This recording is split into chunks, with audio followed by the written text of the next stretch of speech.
Hello, we are live finally. Hello.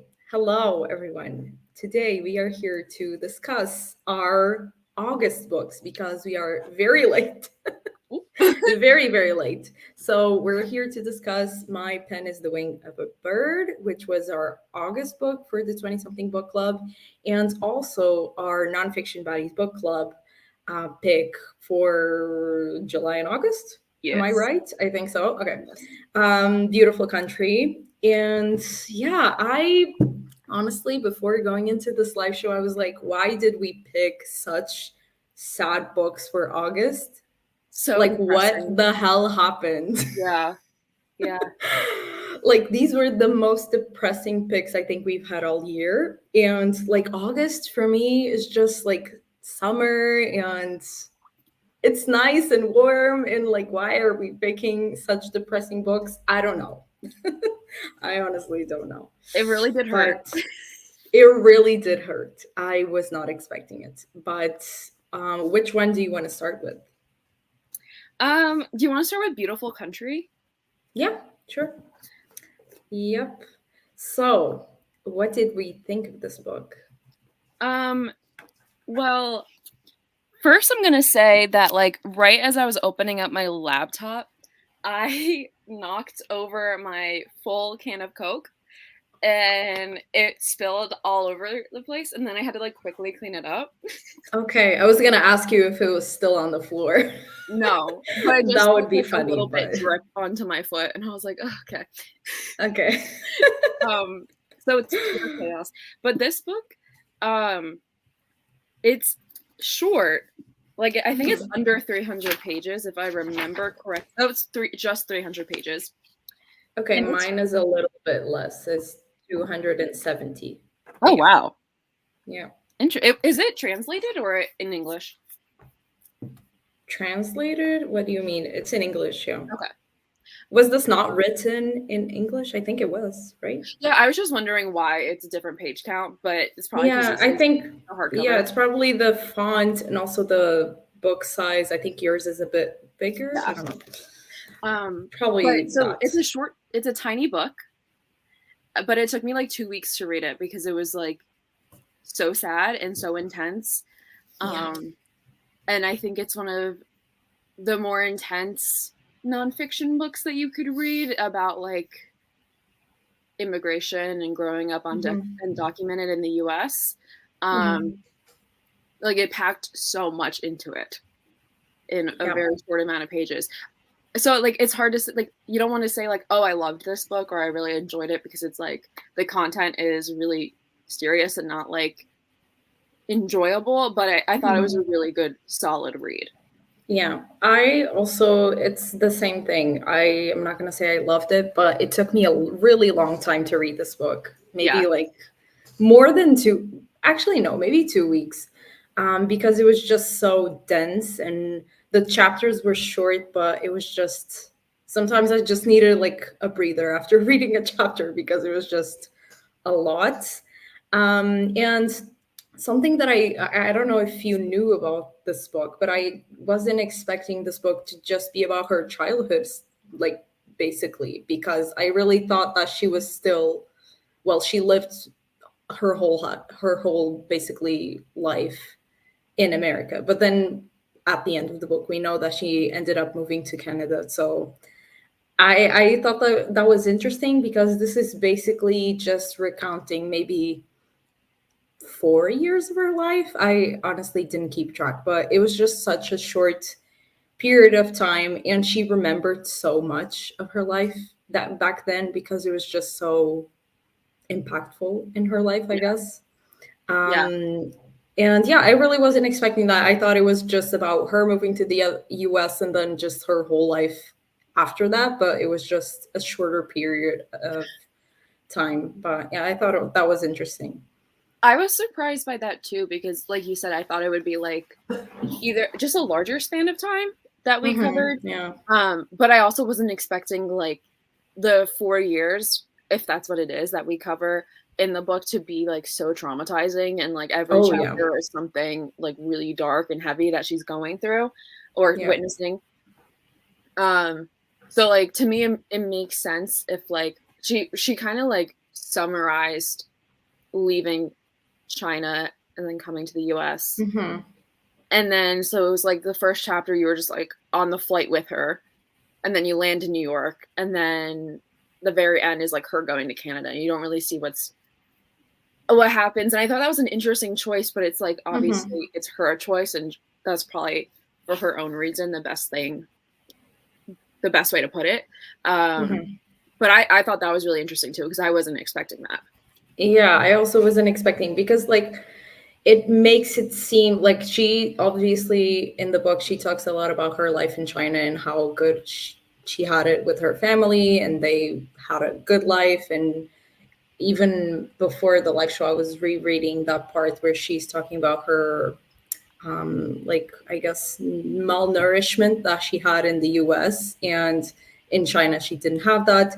And then we cut to the end and she goes to Canada, and it makes it seem to the reader, I at least that's the impression that I got, that when she moved to Canada everything was like better, a lot better than it was in the US. And I wonder if that is the case because I honestly I didn't research a lot more about her life, and I don't know if her life significantly improved after Mm-hmm. she moved out of the US to Canada. So yeah, I don't know, I thought that was an interesting choice. Maybe she did have it a lot better in Canada. The fact that she was a citizen also helped, because there was also a lot of mentions she was really young but still she had this knowledge that she was not legal in the US. And I was also rereading a part where I think her mother passed out or something, and someone asked her what the president was.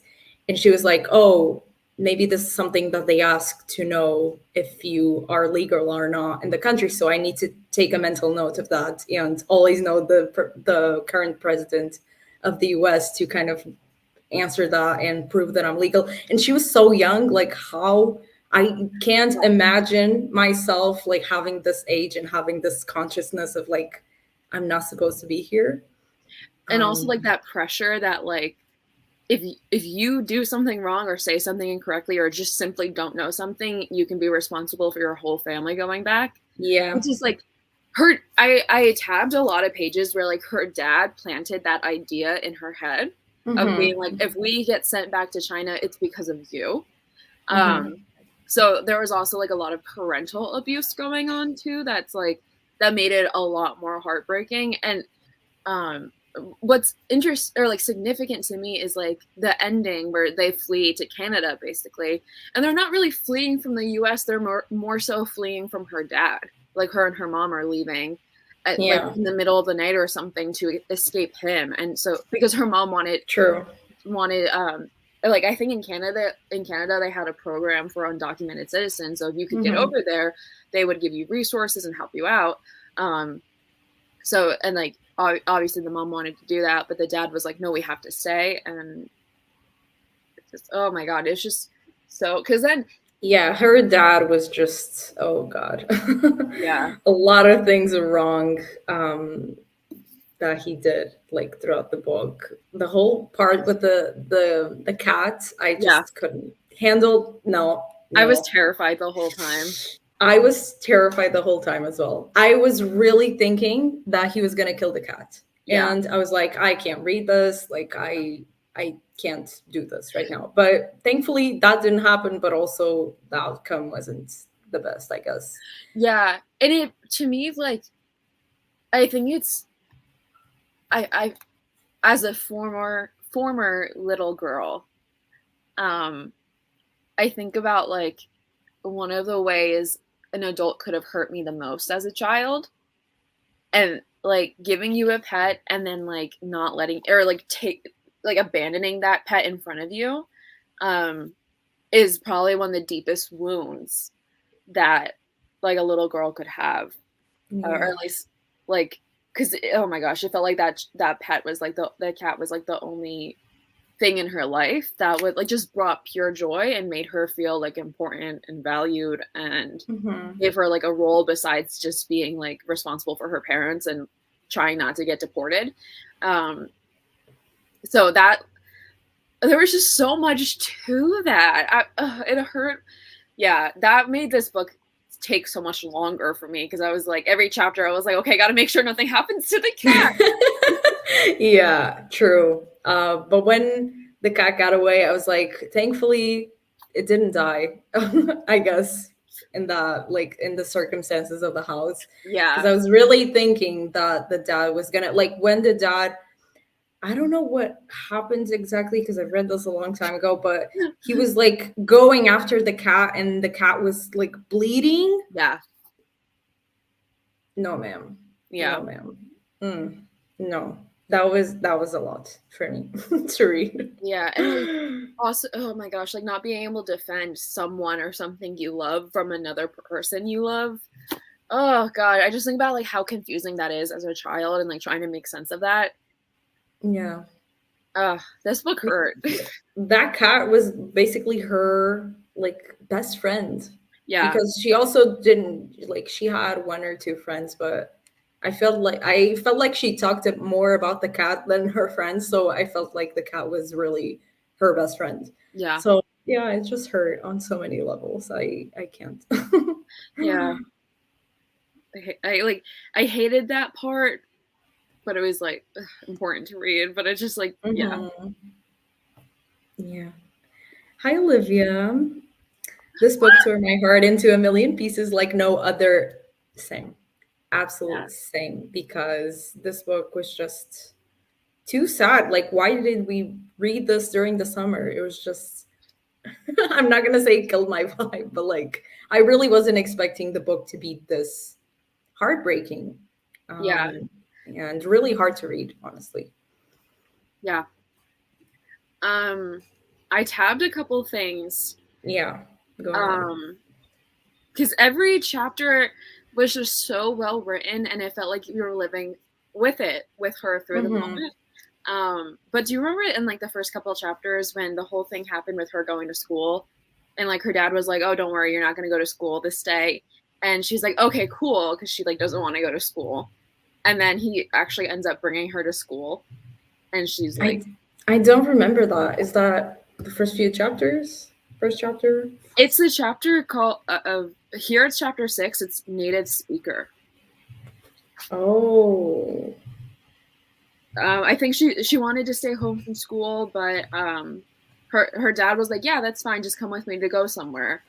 And she thinks they're about to run errands, but he actually takes her to school, and he What the hell was that for? Well, because he just wanted to get her to go to school, but to do so, he lied to her, and she placed like all of her trust in him. And we could talk about this dad for hours and hours because he did so much. Oh yeah. It was.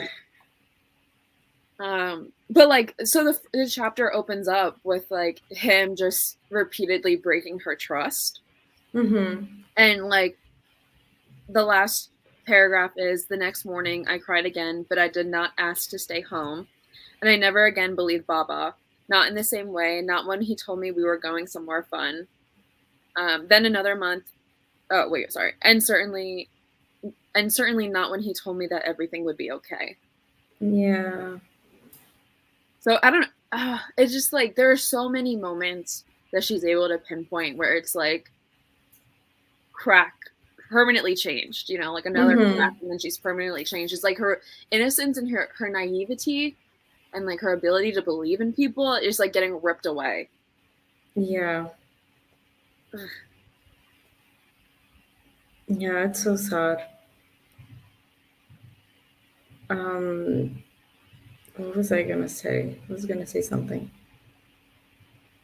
And it's honestly so surprising that she remembers so much because these are like really probably hard memories for her. And obviously we sometimes retain some of those memories, but sometimes we kind of like shush them out and put them somewhere else so we can't remember them. And it's really interesting that she is able to remember so much from such a traumatic like experience in her life, because like it was trauma after trauma for her. I'm so sorry for her, honestly. like whether, and like she was exposed to like so much. Like her parents had a very like unstable and volatile marriage. Like her parents, or especially her mom, worked in like really unsafe and like it was exploited as a worker. So her mom like was bouncing around from different jobs and like at a time like worked in a factory that like was just like based off of human and child like labor. Um, and then she had to learn another language at school. So she had like that transition and then was also bullied by girls for not being a native speaker, being different, all these other reasons. And then like so much else, plus the like the pressure and the worries that come with being undocumented. Like there was one quote that I found or that I like highlighted, and she says like fear was all I tasted, fear was all I contained, fear was all I was. It's like as a little girl, like I can't imagine like not like just like fear being your default setting. Yeah. It's like I want her nervous system, like her body must be so like Yeah. permanently altered because of that. Yeah, probably. She probably is going through a lot of therapy still to this day and will to will continue to, because like these were just really hard experiences to go through at such a young age, because I feel Yeah. like if she was a little bit older, maybe, I don't know, it would be easier to navigate, but she didn't really know how to navigate all of these emotions and all of Yeah. these experiences. At like 7 was when she moved to the US. She was probably like 7. Like, that's so young. Yeah, I don't remember if I it's think it was probably 7 or 8 or something. yeah. Google Lines. Yeah. Um, What did you think of the guy that took them to McDonald's?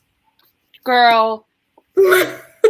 He was creepy. Like, what I the hell? I was so worried. Every time that man came onto the page, I was like, I cannot read this. Like I didn't know where it was gonna go. And I was Same. really Like the scared. first time they went to McDonald's, I was fearing for Yeah. their lives. Like even if the father, like at first, I was like, I hope the father goes, because like a woman and her child with this man is just, it's super unsafe. But even when he, like the dad was there, I was still worried for them, Yeah. because like, I don't know, it was just a weird situation. Like, I'm just gonna take you to McDonald's and I'm gonna pay your food and we're gonna talk, and yeah, that's it. It's weird. Like, why? Yeah. It's like you only hear about like those kind of arrangements when like the woman, usually like the date, is getting paid to be there by the hour or something. So it's like Yeah, how did they find themselves in this situation? Um exactly. Like at first, I really thought that he was gonna try to do something in return, like ask for something in return, and I was just uncomfy by that scenario. But I'm glad it didn't go that way. But still, it was still weird. Yeah. there was one line that was like, I don't know if I tapped it, but she said something along the lines of um like little did I know, like the only innocence that I had left was about to be taken from me very quickly. I don't know if you remember that, but like she kind of had a line in there that hinted that like something abrupt and like really traumatic was about to happen. Hmm. And my first thought was him. Yeah. Because I like that just yeah. So I was Yeah, kind but of it was waiting. probably about her mother, right? Or like Probably mother's yeah, sickness or something like that. probably. Um But yeah, I was always thinking that he was gonna do something weird with her mother or her. Um, yeah, glad it didn't go that way. yeah, it almost makes me wish that she had had a little longer of like an epilogue, or maybe gone more into like her reflections as an adult, because I wonder, like, as a child, as a 7-year-old, like, you don't know what's going on, and you don't know like who this man is and what these people want. But as an adult, you can probably, like, with hindsight, you can probably put things together, or like by talking to your parents, you can learn more. So like, Yeah. I kind of wish we had gotten more on the back end of like how she's doing now, and how her parents are doing, like what the result of everything of that was, and also like the pieces that she didn't know when she was little, because as like I'm sure like her mom and her dad both, if she still talks to them, have like a lot more to add about like their perspectives at this time, and like things that are going on that she wasn't even aware of because she was a child. Yeah. So I kind of wish for that, because I feel like maybe the mom would have more to say about that. Maybe she just didn't know because she was 7. But Yeah. maybe, thankfully, we'll never know.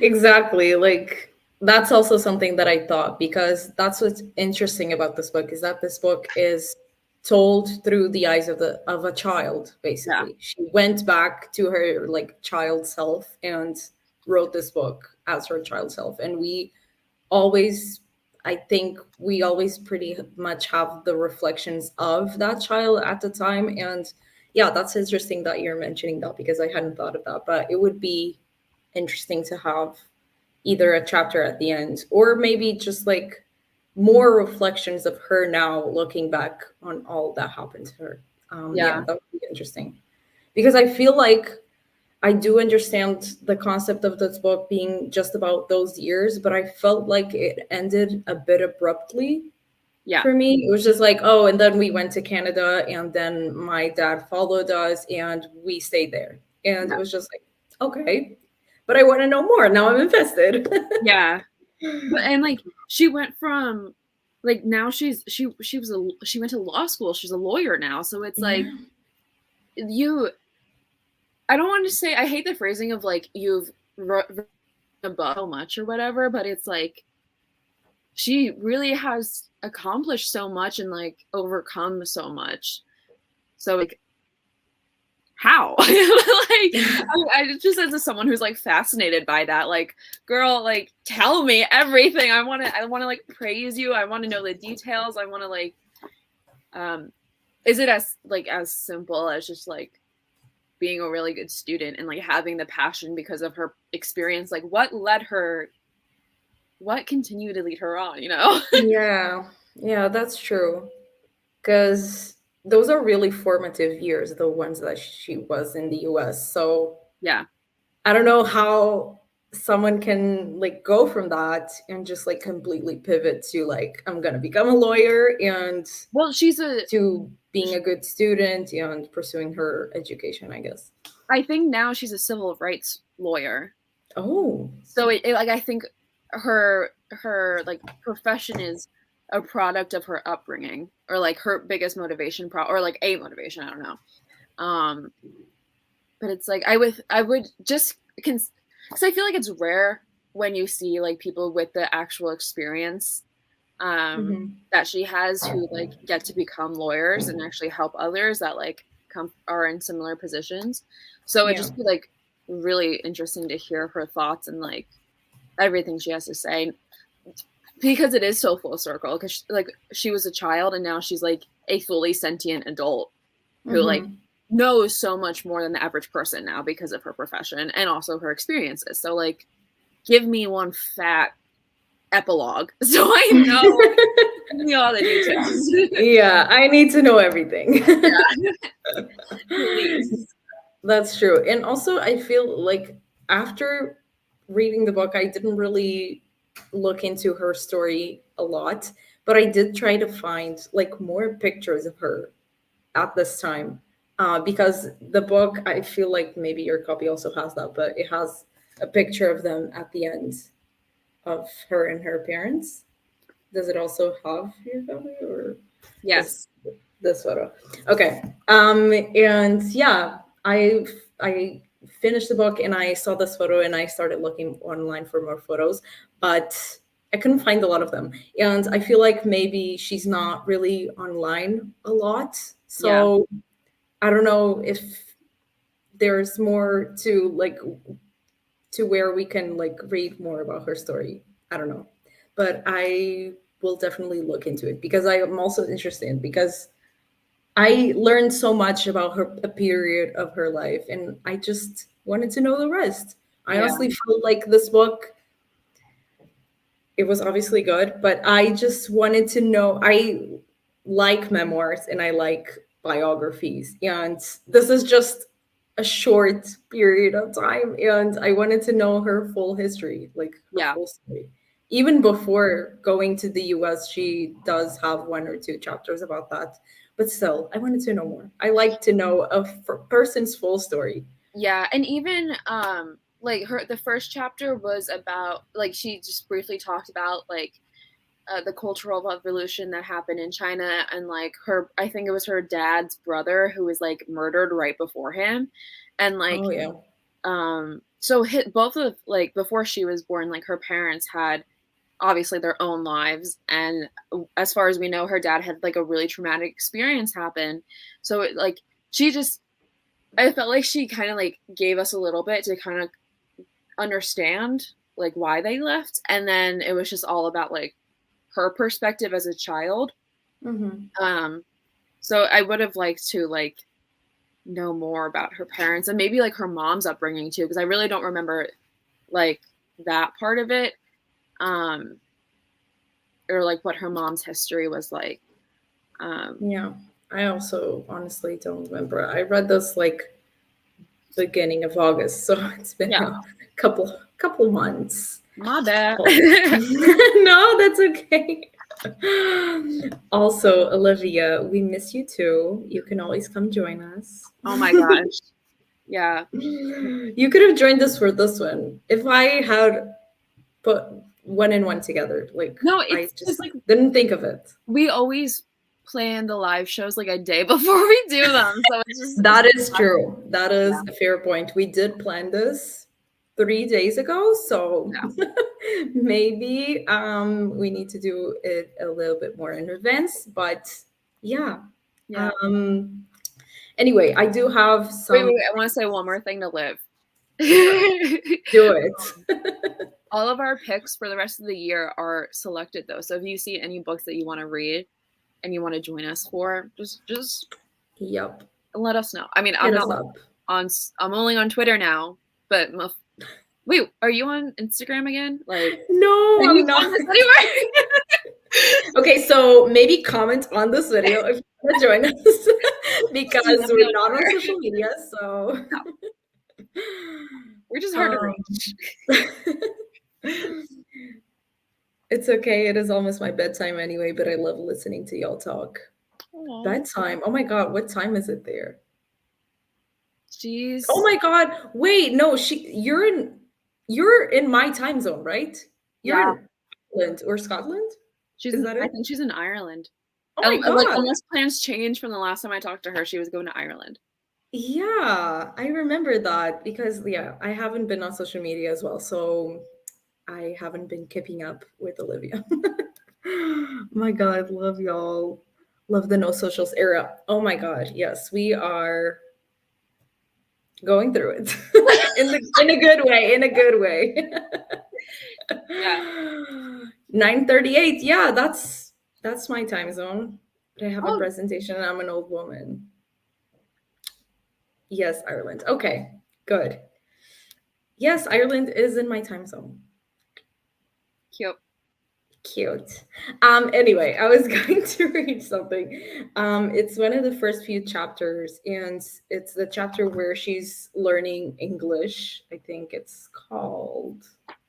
Oh, it's the same one you were mentioning, so, but it's like further down the chapter. Um, it's on my page 65, so it probably means nothing to you. But she says, I spent my school days much as I had spent my second day of school in the company of the Cat in the Hat, the Very Hungry Caterpillar, the Berenstain Bears, Amelia Bedelia. This means nothing to me, by the way. You don't know Chelsea, Amelia Bedelia?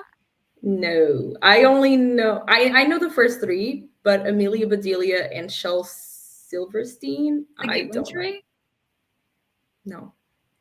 Girl, it's okay. You're not American. Yeah. I already know a lot, okay? You know too much. I know too much. Anyway, then she says, I made my way through the classroom bookcase as the coloring boy made his way through the crayon box. Every day he went through a different color, and every day I learned a few new words. I read until my loneliness dulled, and I felt myself to be in a good company of all my vibrantly colored two dimensional friends. I read until excitement replaced hopelessness. I marveled that I was teaching myself to read English slowly, of course, but without an adult next to me. And I just like this whole part. This book was so sad, and I was like grasping at like the happy moments that she had in her life, and I loved how books impacted her so much, and she learned to read a whole different language reading books. And that is so fascinating to me because I've tried reading books in other languages, and it's just I don't know. I know that when you're young it's easier to like grasp the languages and learn new languages, but it's just so fascinating that she just started reading and she learned new words and she learned English by reading books, and it was just such an important part of her life, books. And it's mentioned all throughout the book how like she went to the library to pick up new Yeah. books, and it was just such a core part of her life, and it just made me so happy, honestly.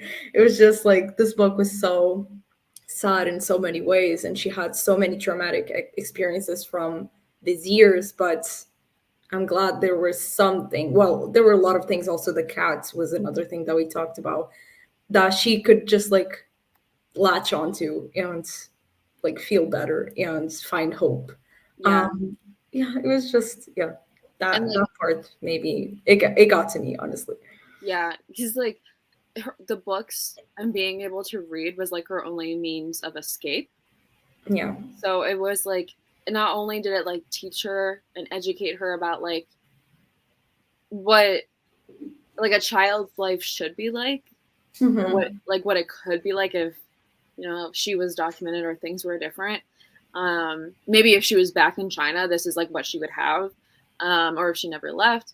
But it also like taught her another language, but it also like let her escape and stop thinking about like the hunger or the misery that she's experiencing right now. Um, Hmm. and it's like so crazy to me that like I think as readers, a lot of us love reading because it is a means of escape.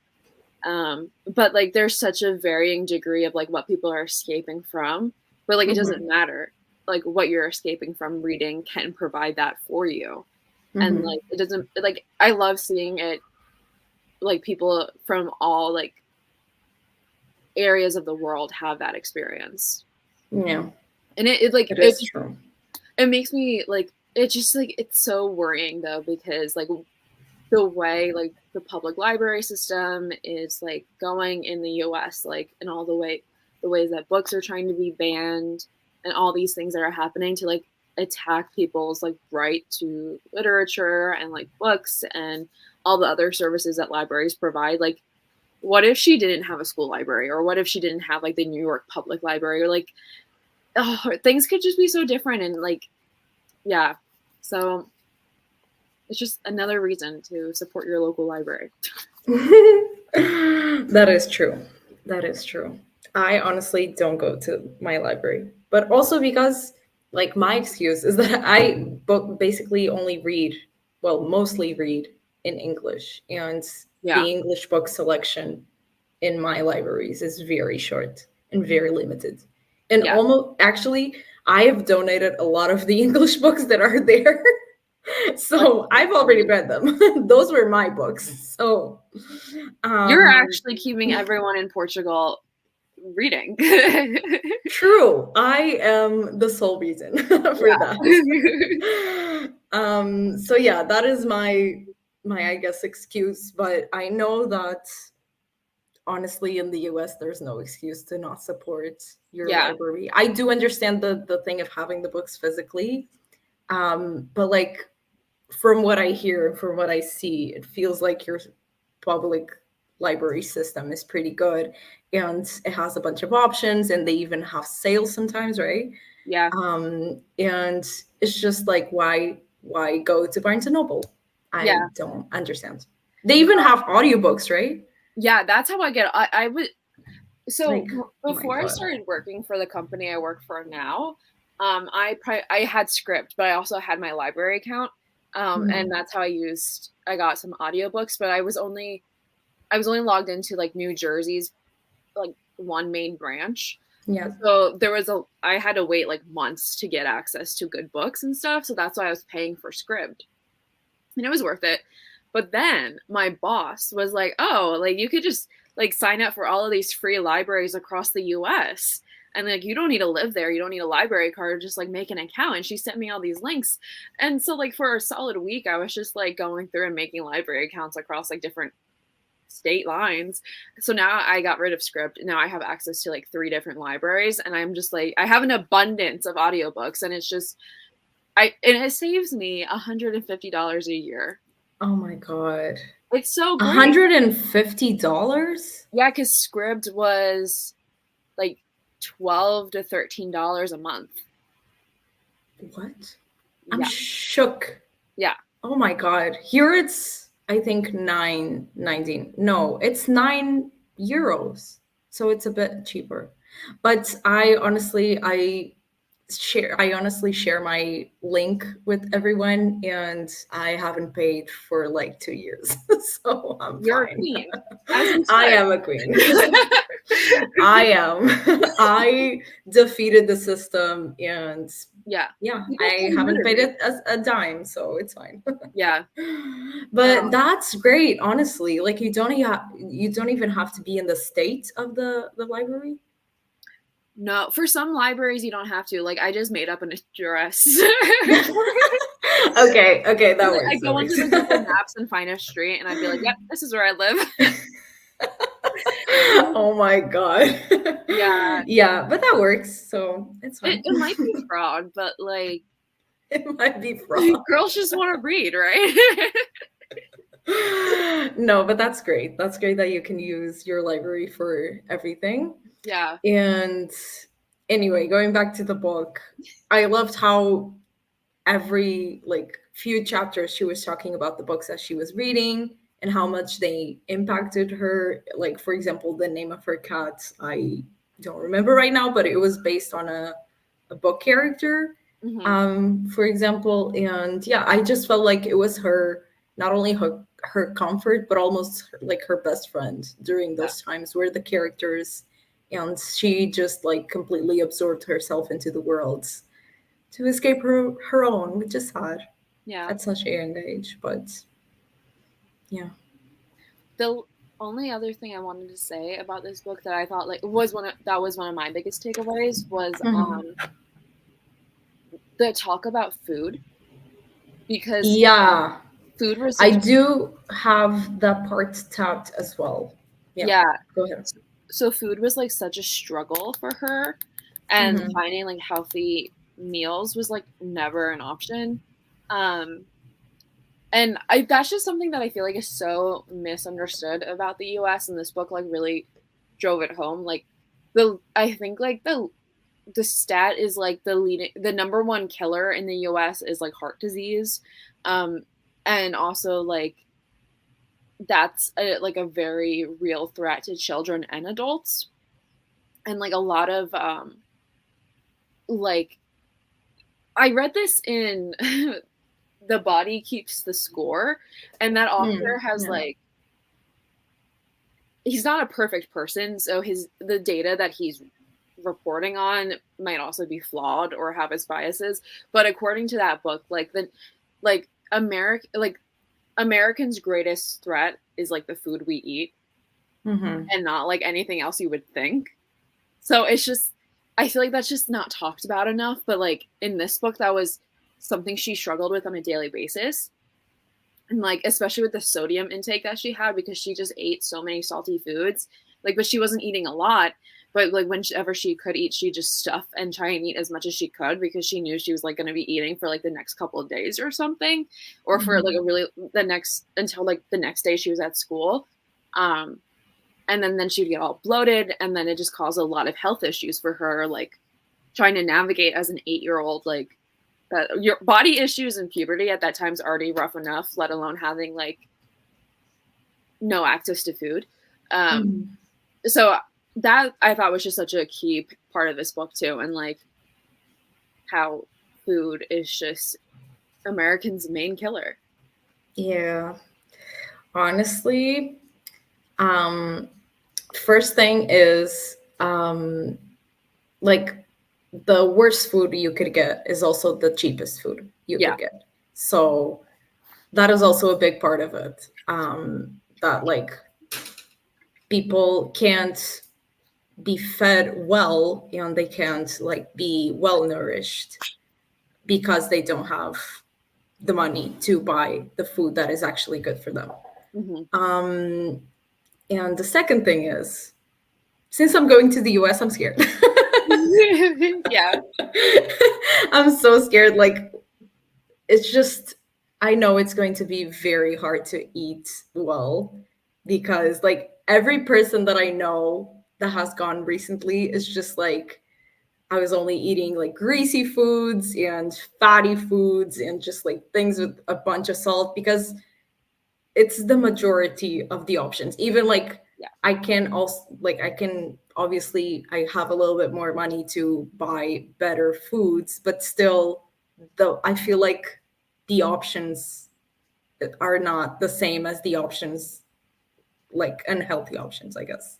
Yeah. So I just feel like the whole like American food system is fucked, basically. It really is. Like you're just like, why? I don't know. Why the norm is just like unhealthy food. That is just something that The norm transcends me, honestly. Yeah, the norm is like quick convenience. It's like we prioritize like time and like less energy. Like this is easy to make rather than this is good for you. I'm gonna make this because it's quick and it's easy to make rather than it's good and it's healthy for me. Yeah. And so like that is just so weird. Yeah, but that's just, it's just how we're conditioned. So it's like my mom, if she makes like she knows how to make rice, but like lately, like if she wants to make rice, we get like a bag of instant rice. She puts it in the microwave for a minute and it sits there, and then like it goes around the microwave for a minute and it comes out this whole bag of rice, and it's like, well, question mark. Like I recently read like, and I think this is a fact, but I just needed it to be right in front of my face. Like if you're eating something and it's like in plastic wrap or it's like instant, it's not real food. You're eating chemicals that are like processed chemicals that are put together to make that. Yeah. But that's just like, that's the cheapest thing you can find. So that's what eat. Yeah, because like I went to the grocery store today and we do also have those like instant like rices and also pasta and just like all those things that are easy and convenient. But I was actually looking at the prices because I was considering getting a rice that actually looked really good and had like veggies and stuff, but it was like an instant rice that you just put in the microwave. And I was considering like getting that, but it was actually more expensive to get that here than like getting the ingredients and doing it yourself. So maybe that's also part of the like issue in the US is that is the least expensive option. And here it was just like it was either the same thing, it wasn't like super expensive to buy the instant rice, but it was basically the same thing in terms of like money. So yeah, maybe that's also part of it. Also, another thing about the US that concerns me is that I've seen a bunch of things. I'm so sorry. I'm just attacking you. I'm sorry. It's just I've seen a lot of things that are FDA approved in the US, but then here in Europe are completely banned in terms of like food and chemicals. And like, for example, I've heard and I've seen like proof of that, for example, chicken, it is washed in bleach before you consume it there in the US. And that is something that it was once used here in Europe as well, but since it has been banned because it's Yeah. not the best, For you obvious know, reasons. Yeah. for obvious reasons, because you're like dipping your food in bleach to like get all the, I guess, impurities out of the chicken. But still, it's weird, and it's just like, how do these things like fly in the US? Like, how is not no one questioning it? Yeah. I just, yeah, can't Yeah. compute. I have a question for you though, because Yes. when I took like a lot of German classes in college, we talked a lot Mhm. about German culture. And I don't know if Mhm. this is like European culture or whatever, but in Germany, my professor said it's like the norm. Like you basically, if you go to the food market, you're buying food for that day. You're not thinking like about meal prep or for the week ahead of you. You're just like, you're going to go to grocery. You basically, you go to the grocery or the butcher or whatever every day to get like the food that you need for that night or that for the rest of the day. And that's like not the norm here. Like if you go to the store, you're buying, or at least with my family's experience, like if you go to the store, you're stocking up. You're buying as much as you can normally. So I was just wondering if like, because I know that's a big issue, or I think that contributes to a lot of like Americans eating patterns because it's like you're just like you're buying a lot more and like chances are you're probably it's gonna sit and go bad or you're not gonna like it's gonna be Mhm. wasteful or it's unhealthy or whatever rather than just thinking about like what you need for tonight. Mhm. Um, so what do you guys do in Portugal? Um, I think maybe that's a German thing, Okay. because from my experience and the people around me, we usually tend to like, we don't like fully stock up, but like once a week we go and buy food for the whole week, I Okay. guess. So yeah, because like people don't have time. Maybe in Germany they do, but at least here we don't have time to go every day to the grocery store. Like Yeah. that's a lot of like That sounds like time a nightmare. consuming. Yeah, it's kind of sounds like a nightmare, honestly, just like buying, but it does probably improve the quality of the food that you're eating, because you're not like, oh, I'll get this and then I'll see if I'll make it or not, or Yeah. you're just like, it's too abstract to buy for a whole week sometimes. Yeah. You really have to like either stick to a plan and make a whole list and just like, okay, and this day I'm eating this and then this day I'm eating this. You either do that or you just like go out of the box completely and you're just like buying things all over the place, and then you're buying things that you don't need or are unhealthy, and yeah. Yeah. So I guess that's my experience from the people around me. I feel like here in Portugal, people usually like stock up for at least a week. I've heard a lot of people say they also stock up for like 2 weeks, so like every 2 weeks they go to the store. I don't know. It kind Okay. of depends. So maybe that's a German thing. Maybe they have a lot of time. I don't know. You know those Or Germans. yeah, like here in Portugal we work a lot, so maybe that's it. I feel like Germans have a lot more flexibility in terms of work. So Yeah. that has been my biggest struggle here. If I try to do one big shop, my shit goes bad so fast. Yeah, that is true as well. I also struggle with that because I always try to like buy veggies and stuff, and yeah, it's hard to like use everything without something going bad in Yeah. between. So the shelf life for produce is much shorter here than it seems in the US. Really? But That's that might be I interesting. think that might be because like the US like puts chemicals on their like like, to make it Maybe. last longer. Yeah. Maybe. Yeah. I don't Could know. be. Yeah. Anyways, let's move on to another Anyway, book. long tangent about food, but I food is just so interesting. But like I was saying, like the takeaway about food from this book is just that this is kind of all across the world, but I feel like in America is even a Yeah. bigger issue, that like poorer people eat worse because the food is more inexpensive, and yeah, they just are feeding themselves fat and salt and sodium, and Yeah. that's it. And And that's why they're fat, because she was like really bloated from all of that. She wasn't like getting the proper nutrition. So right. and like food should be a human right, like a basic Oh human yeah. right, Oh and yeah. it shouldn't be Hmm. like McDonald's is like the basic human right, because if that's what the standard is, like everyone's just gonna die from like heart disease. Like we're Yeah. already on that road. um so That is something I feel like that was really discussed in a previous pick of ours. I think it was Hood Feminism that had a chapter yes, about food and yeah, about that whole issue. Yeah.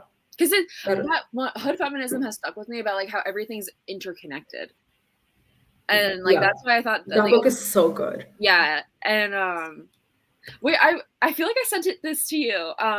Oh my gosh, like did you see that? Like I think it was Olivia Rodrigo like read Hooded Feminism and she like talked about it in an interview, and then like I think the author is Nikki Kendall or something, and she was like, "How did this little pop star find my book and like recommend it?" And she was like, "What is life?" And it was just so funny.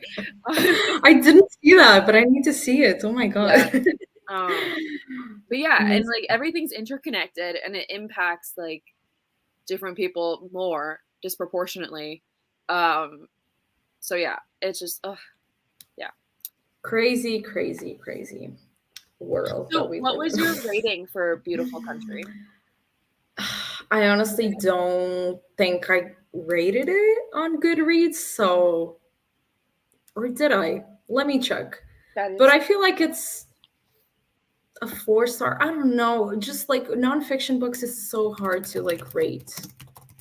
I did really like it, but it was really hard to read. yeah. And maybe I wasn't in the right headspace to read this book. Um, I ended up giving it 5 stars on Goodreads, apparently. Ow So ow. I guess that's it. I think my final rating, I don't know like what I marked it on Goodreads, but in like my journal in my mind, it's a 4.5. Yeah. Yeah, I think it's between a 4 and a 5. Yeah, exactly. Mm, really hard book to read. Really Yeah. hard book. Yeah. Yeah, but I really like reading more books about like the experience of undocumented people, um, because it's such an issue here. So um, Yeah. it just like it's nice to like, not that like I understand like what their life is like or what life could be like, or like what any of the books and like their authors what their life is like or what they're talking about, but it's like I have some sort of idea of like how bad it can be and like why Hmm. this is such an issue. Um, so it's just like I'm very grateful that a lot of people are writing books, because another thing that we didn't really talk about here was that like not only like her memory was flawless, but she was a great writer. Like her skill, the craft itself was Yeah. great. Hmm. So like some people are just not meant to be writers, but like she was not one of them. So Yeah. that was really impressive too. That's also, I feel like, the impact of all the books she consumed as a child, and probably after the book is Yeah. over, she also continued to read throughout her life. So I think that's also the impact of how big books were in her life. It was just Yeah. that part was heartwarming, honestly, Yeah. One of the and only the kitty as well. long live. Long live Kitty. Oh, I don't remember her name, but it was a book character, I think. Anyway, we've been on and on about this book, but we still have a lot, a lot to discuss about My Pen is Doing a Bird. Another Well, really hard book to read. Oh my goodness. yeah. What did Woo. you think of it? So I will say I love a nice little anthology. I'm really learning to love them. Um, Really? yeah. So Did you not like them before? I just was kind of like against, or not that I was against them, but I was like, I'd rather read a full book. Um, Yeah. I but kind of still feel like that, I to be kind of honest. do, but I like anthologies that are from, I don't know. I was going to say I like anthologies that are from different writers, but I don't know. I just think if it's like a collection of writing about something, Mhm. usually it's worth reading. I don't know. I think it's just such a unique. way of like tasting a lot of different writers' writing and also like what they have to say, and like just it opens your brain up to so much more. So Yeah. I'm fond. I'm willing to dabble.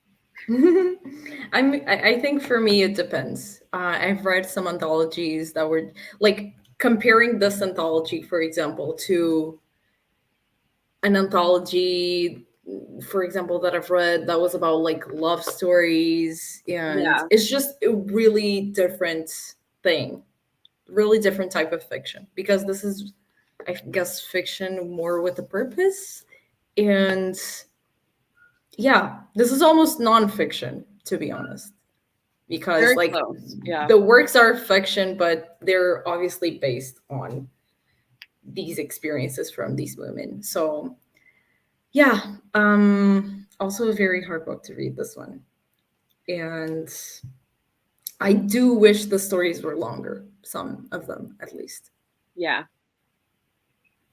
And that's what I always feel with anthologies. So that's why I was saying that I still am not the biggest fan, I guess. Yeah. My like the thing that I just kept obsessing over and like thinking about is just like the fact that like these women wrote these stories, and just that in and of itself is like an act of resistance and rebellion, and that they were able to get these stories out to people who were able to publish them and put it in a journal or in a book. Like that is just so impressive. And I think about like just having that courage to not only write but then to send it out, and it's amazing. Like, Yeah. so I think like reading this book and reading these words and these stories is like, it's truly an honor, because it's like truly a testament to like these women, their courage and their like willingness to stay alive and to like share these stories. Mm-hmm. So this book is like really meaningful. It really is, yeah. And I wonder, like, this book is like the stories were written to be translated, because Yes. I feel like this book wasn't published in the original languages.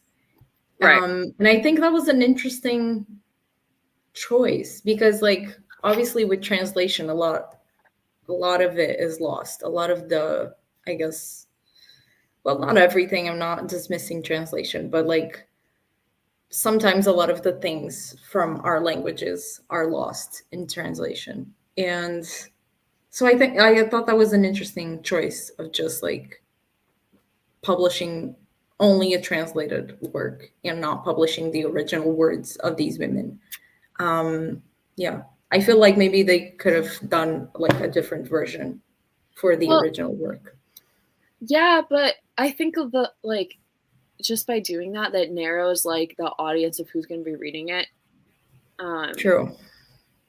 And like I don't know, because it depends on like where they're selling the book, and like Mm-hmm. I feel like this book in a lot of countries that speak like the different languages that these women speak, like this might be considered like, Yeah, maybe it wouldn't be published. yeah, Even. Yeah. like that's what kind of like my first thought, but I don't know. I don't know if like Mm-hmm. the different library system. I don't know. Like, Yeah, that I also don't know. But yeah, I guess maybe it wouldn't be published. I don't know how the publishing houses are in Afghanistan, but if I'm I guessing they don't think wouldn't there be are published. any.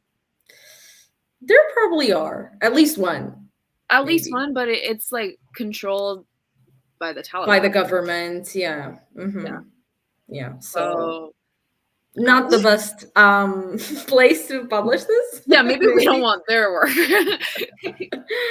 Yeah, I'm guessing no story would be permitted to be published. Maybe one, or even that. Did, No, would you have a but favorite, or like any stories that like you love or that hit you more than the others?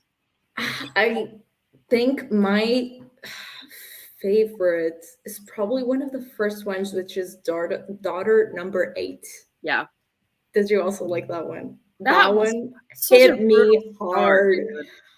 Like that ending, I don't remember what it was, but when we realized like that it was her eighth child and she was doing all of this to like have a son. It was just so heartbreaking. And there was also another one that I really liked, but I don't remember which one it is, so I'm maybe gonna have to flip through the pages and try to find it. But yeah, go ahead. It reminded me, like daughter number 8 specifically, I think it reminded me of A Woman Is No Man.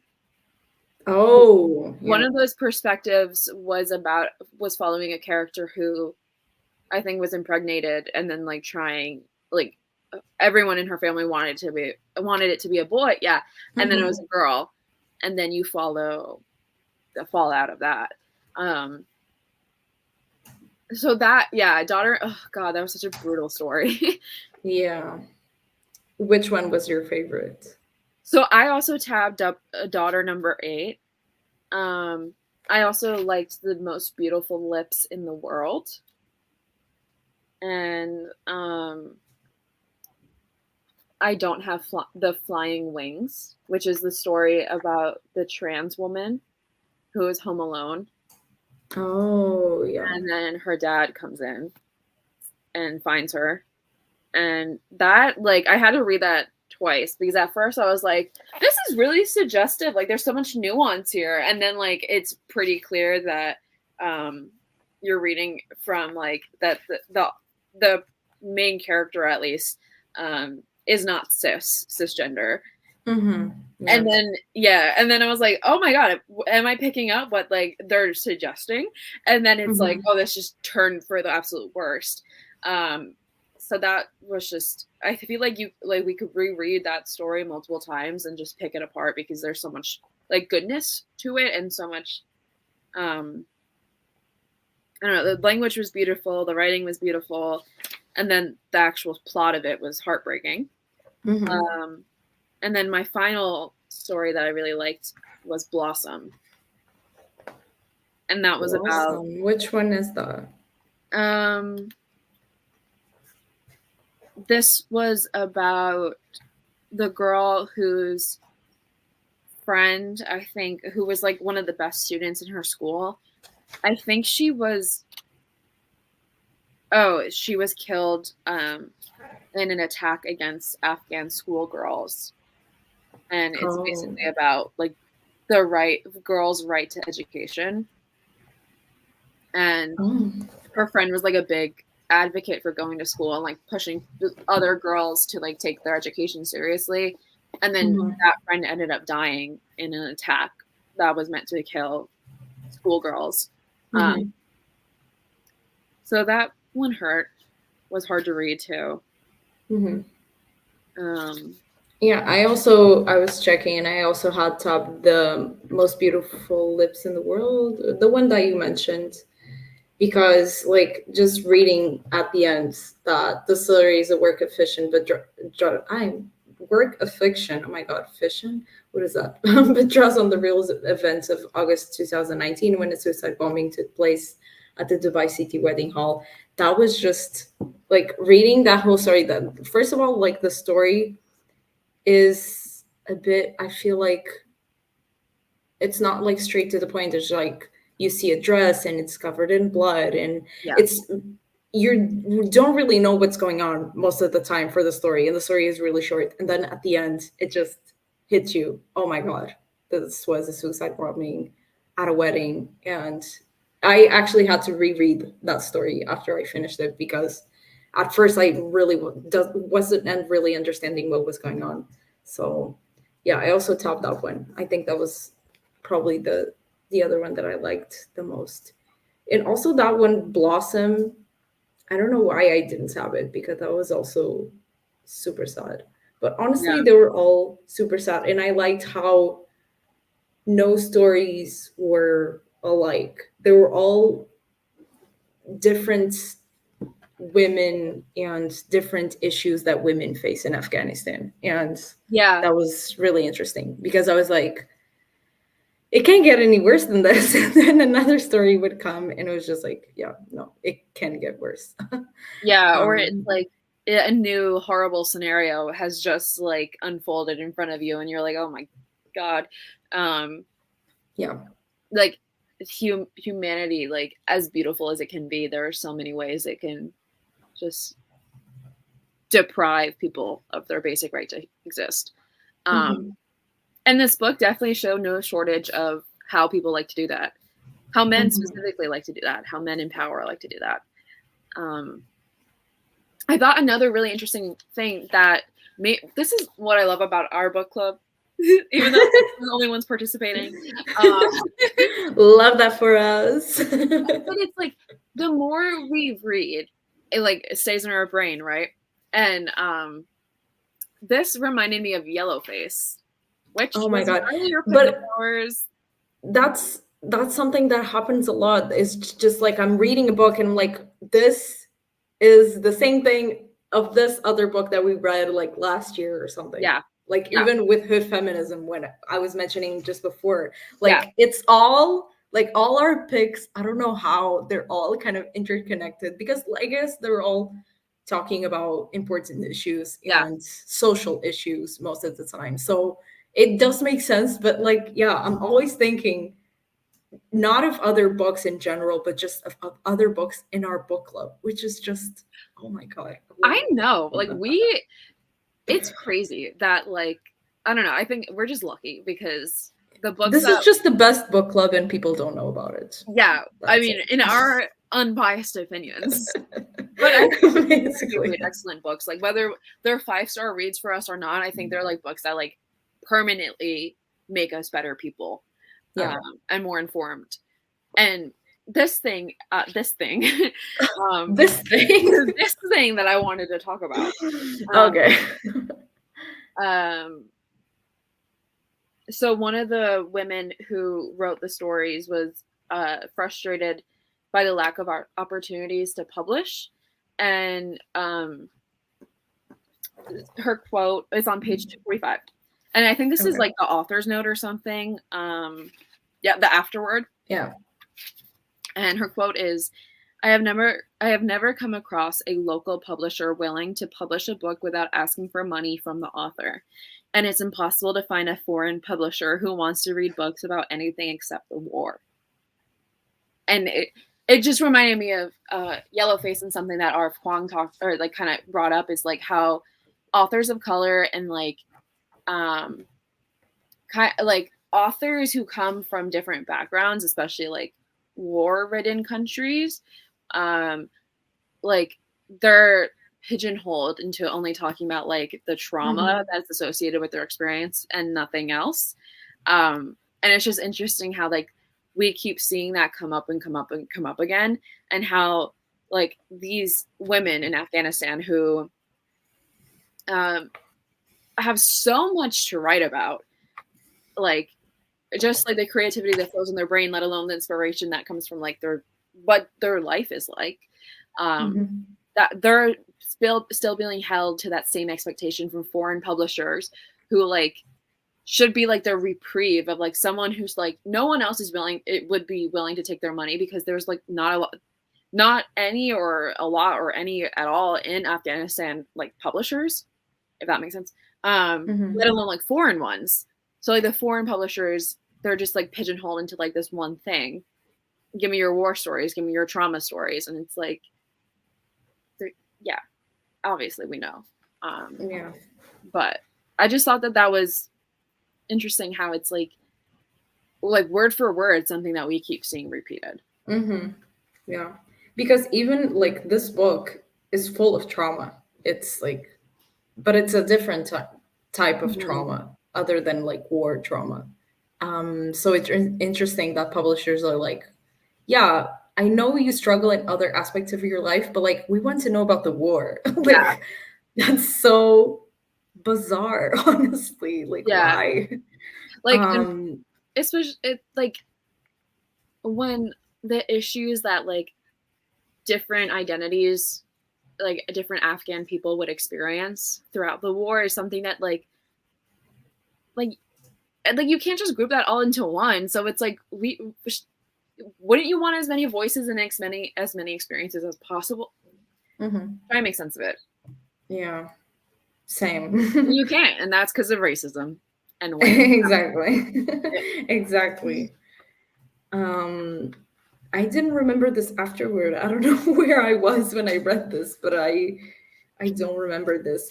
But also another thing that I wanted to kind of point out is that this book is part of the untold, I guess, works. Hmm. And I wonder what other books they have published, you know, as part of this like I guess collection of books.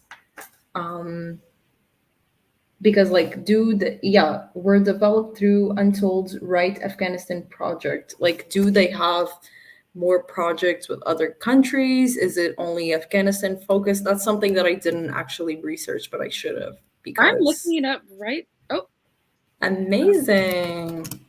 Untold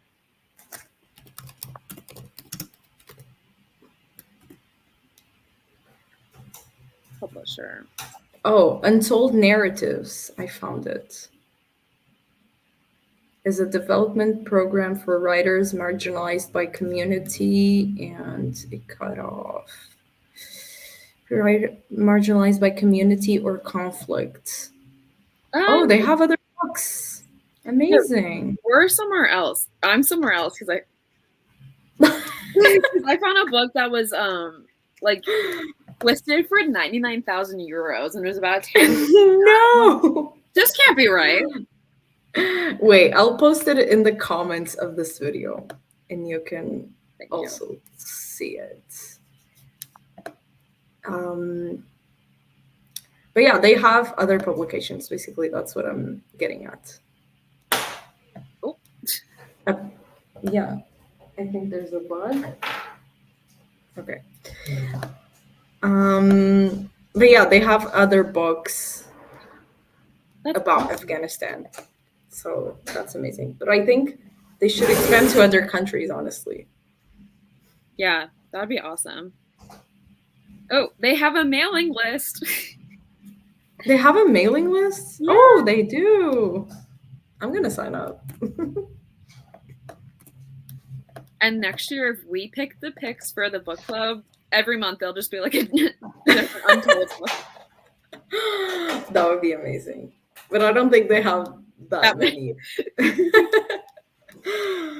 But yeah, I thought that was an interesting project. I've never seen a book kind of attached to a project that is attached to a publisher in that sense. So yeah, I thought that was interesting. Wow, they do And a lot. they what? Sorry? They have another short story. Sorry, I said that they have a lot. They have a new like a children's book coming out. Yeah, I saw that as well.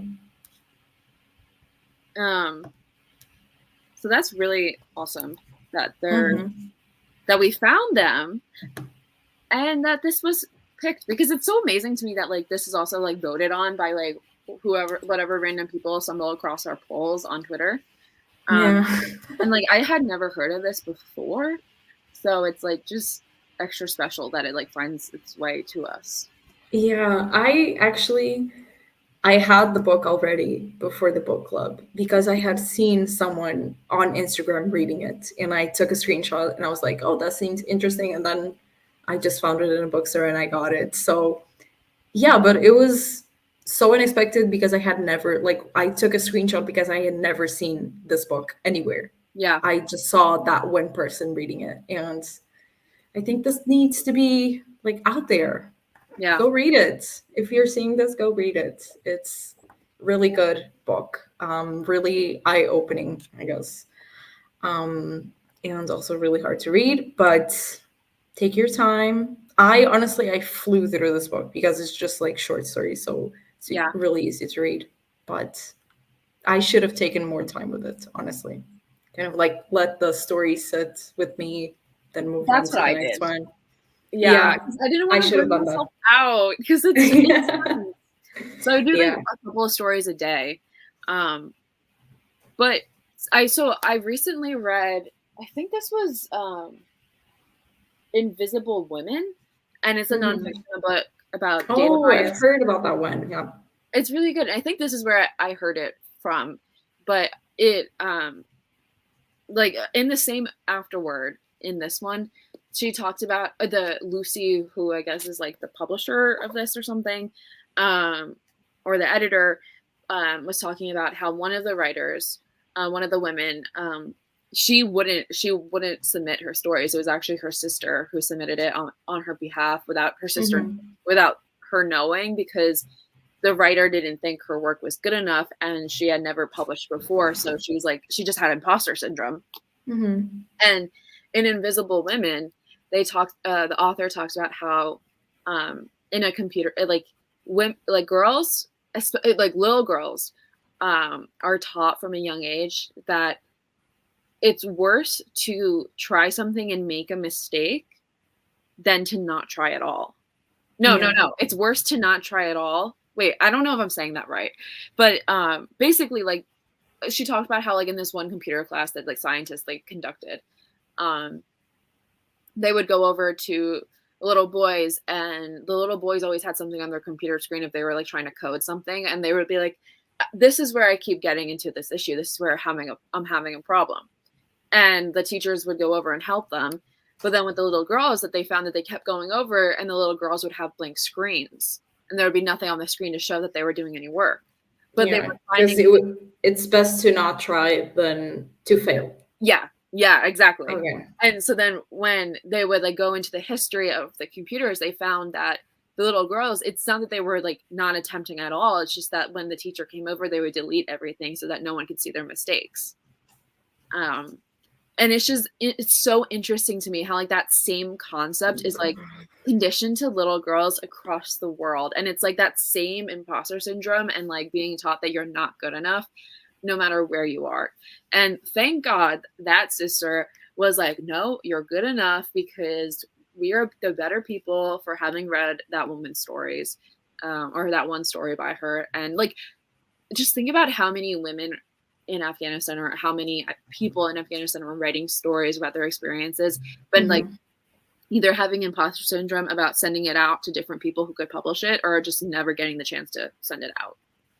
Yeah. And that's a scary. Not even only in Afghanistan, like all other countries, like Syria. And and then it's like Palestine, and just like a bunch of different countries that are just like and like war-ridden, and women have no rights, and and suddenly it's like you start to see this missing generation of all these different artists who could speak to different experiences under this, like, one similarity that they have. And it's like almost similar to, like, in the US now, there's like a dip in, like, middle age to, like, elderly gay men.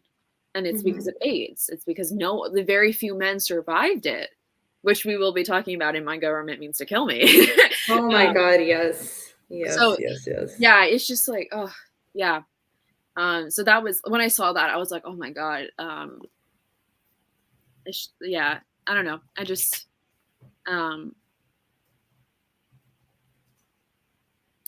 it's sad. Yeah, and it's like it's like, sad that we're conditioned to think like that. Yeah, it's like women, it doesn't matter, like, what your experiences are or where you come from. It's like, maybe it's human nature, maybe we're all conditioned to do it. It's probably not human nature, because, like, you don't see men really doing it, but it's like like women are just like, we all have that, like, innate way of, like, doubting ourselves and being like, oh, this isn't actually that good. Yeah. So that was fun. That was fun. Did you like Invisible Women? I wanted to read that one. Yeah, but it's so frustrating. If you want another, I bet. Yeah. Still, I'm gonna check it out. Yeah, I read it, and then my boss picked it for our works book club. Oh, cute. Yeah, because of me. She was like, that looked really interesting. We should all read it. And I was like, okay. Oh my God, do you have a work book club? That sounds so interesting. We just, so in, like, the beginning of we read Page Boy by Elliot Page. And then last month we read Mouse, the first and second volumes. Like, yeah, I know them. Yeah. And then for November, we're reading a book by an Indigenous author called As Long as Grass Grows. Oh, amazing. Yeah. Well, I love it. I bet you do. I hope this is your favorite one, though. There's no other SZA inspired book club out there for me. Of course, Yes. of course. Anyway, I don't have the book here with me. I should have brought it over. I have the Not gonna covers. run and get it. Okay, good. And there's Coke on it. So, Oh my god. what? You can see like the drops of Coke. Oh my god. What Such a a mess. mess. Such I a would mess. honestly do the same. I'm Yeah. super conscious, so Much better now. amazing. Oh, that's just the dust jacket. Okay. Yeah, because I brought it to work today. I had to breathe. Okay.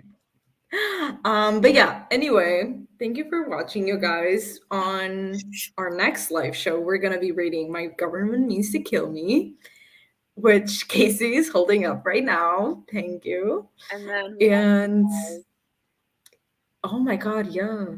I completely forgot about that. Wait, but that book is for September and October. Okay, good. Okay, I'm on track. I was worried for a second. Yeah, and for the Nonfiction Buddy Book Club, we're reading What My Bones Know, which is going to be a ride. Have you read it? Happier books. What? Sorry? We need to pick happier books. Oh my god, we do. But also, they just don't have the same, conversations. Yeah. I think So. we could talk about this off the live, but for Yeah. we should pick a book, like each book for the 20-something book club from a different country.